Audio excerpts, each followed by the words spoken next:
ভোর রাত্রে যখন সাহরি খাইতে উঠবেন, সাহরি খাওয়ার পর ফজরের আজানের আগে আপনি 10 মিনিট 5 মিনিট একটু আল্লাহর কাছে ক্যাবলামুখী হয়ে হাত তুলে রুমের লাইটটা বন্ধ করে একটু আল্লাহর সাথে কথা বলবেন।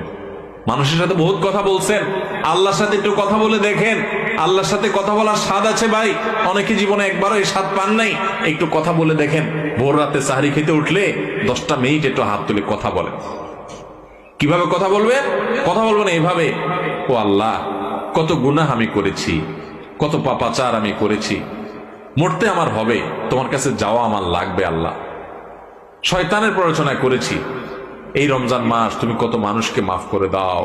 নবী করিম সাল্লাল্লাহু আলাইহি সাল্লাম বলেছেন, ওয়ালিল্লাহি উতাকাউ মিনান নার ওয়া যালিকা ফি কুল্লি লাইলা। রমজানের প্রত্যেক রাতে আল্লাহ তাআলা অনেক মানুষকে সাধারণ ক্ষমা ঘোষণা করে দেন, যে যাও অমুক অমুক অমুক